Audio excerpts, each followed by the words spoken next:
शैक्षणिक व्हिडिओमध्ये आपले स्वागत। सुधागड एज्युकेशन सोसायटीचे केआ बांठिया माध्यमिक विद्यालय व एन पालीवाला ज्युनियर कॉलेज नवीन पनवेल सादर करीत आहे शैक्षणिक व्हिडिओ।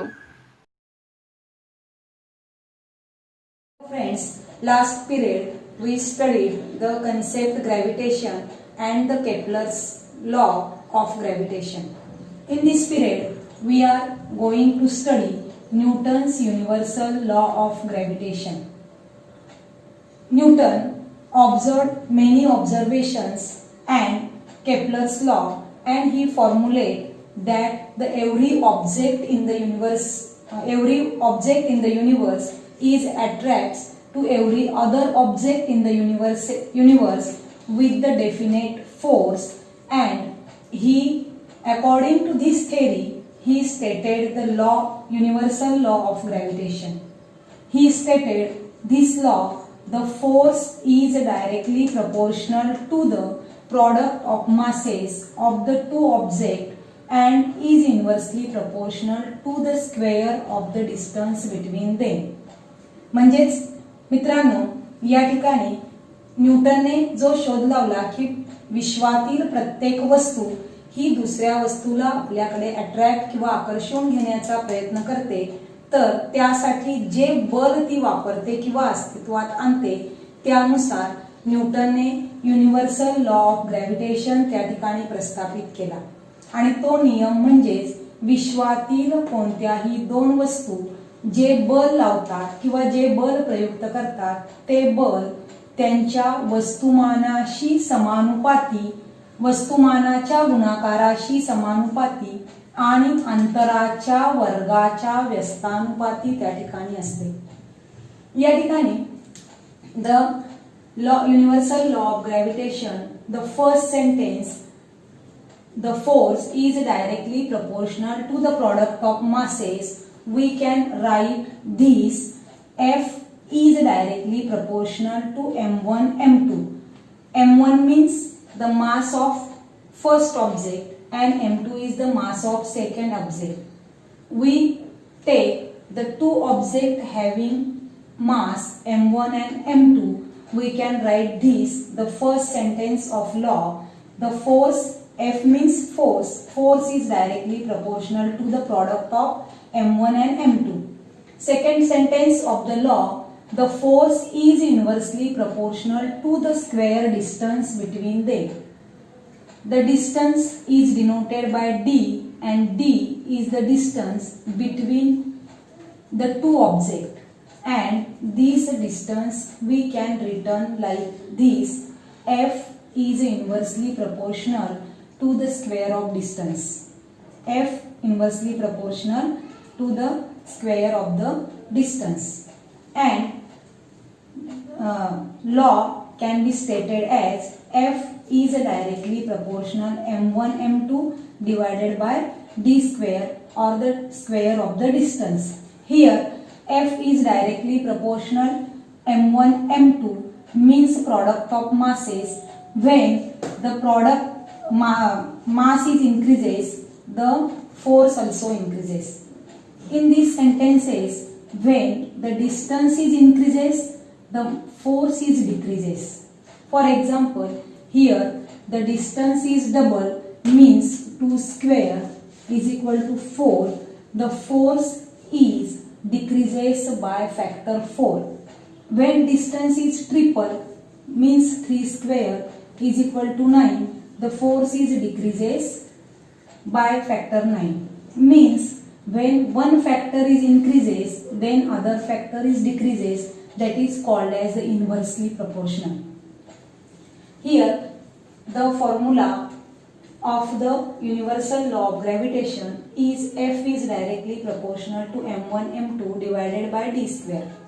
या ठिकाणी विद्यार्थी मित्रांनो, आपण m1 आणि m2 वस्तुमानाचे दोन पदार्थ घेतले आणि ते पदार्थ d या अंतरावरती त्या ठिकाणी ठेवलेले आहेत।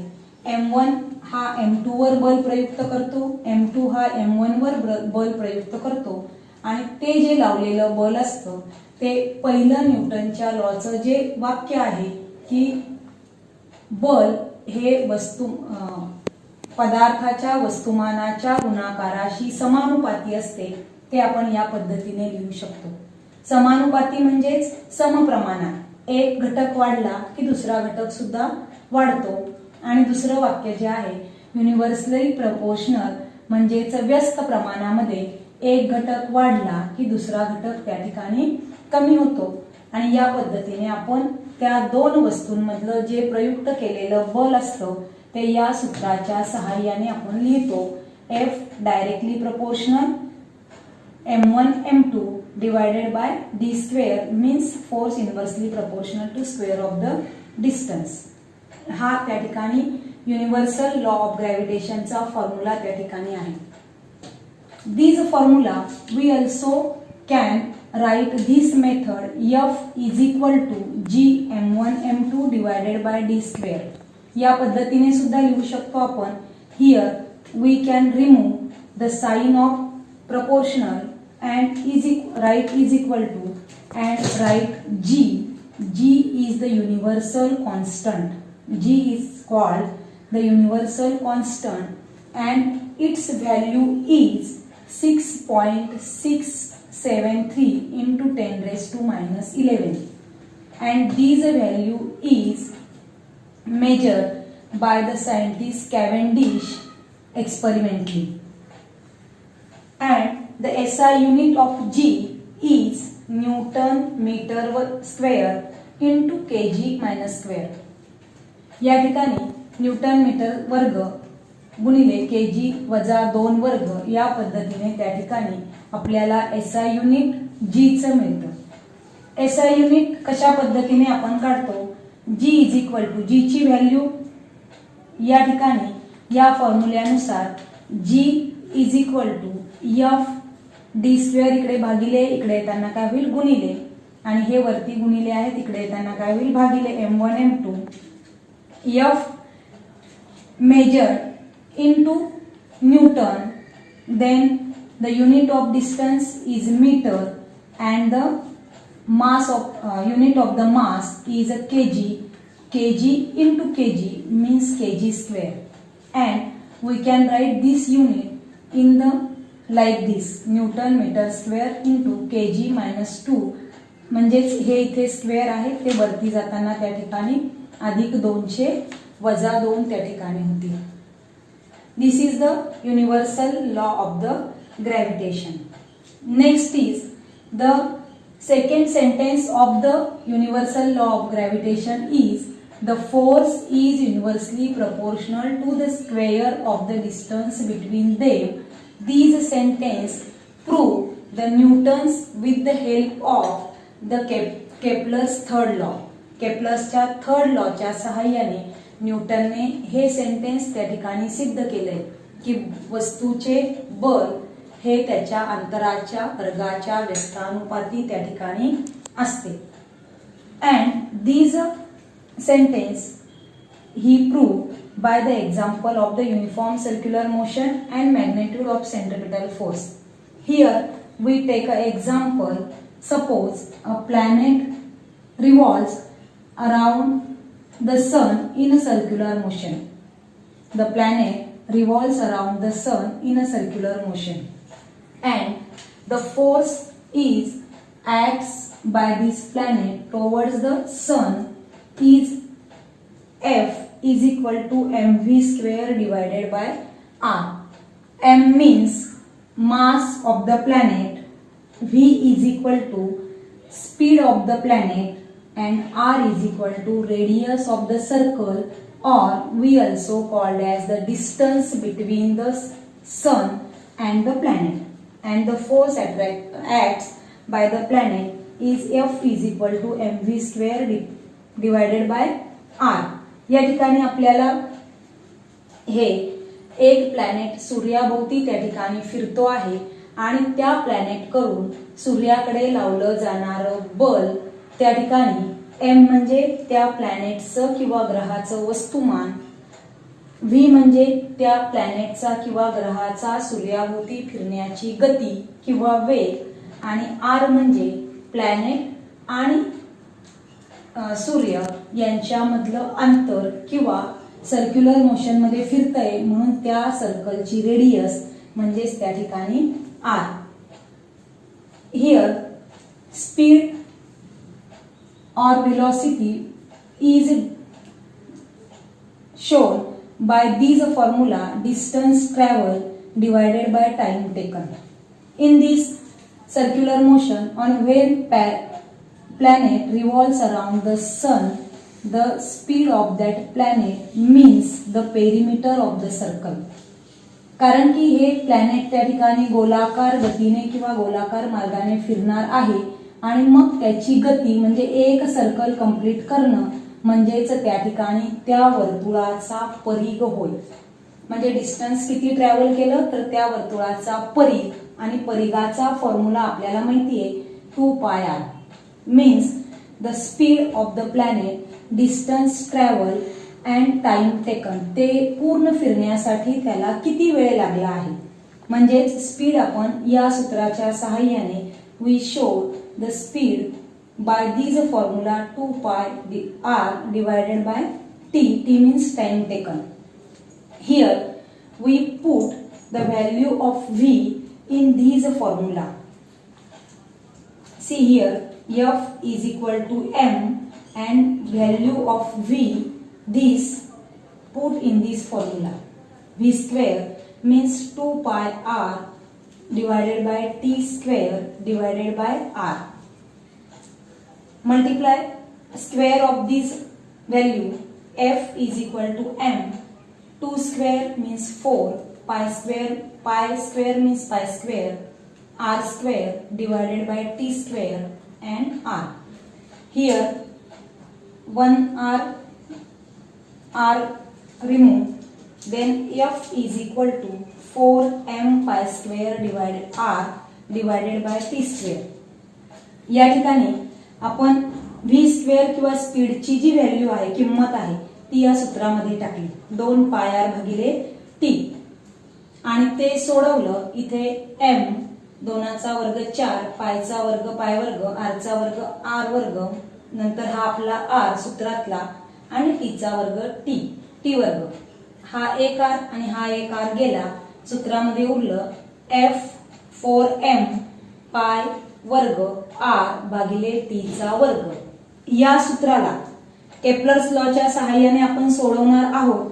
म्हणून या सूत्रामध्ये केपलर्सचा थर्ड लॉ येण्यासाठी इथे r आहे, तर आपल्याला केपलर्सचा थर्ड लॉ माहिती आहे t square divided by r cube.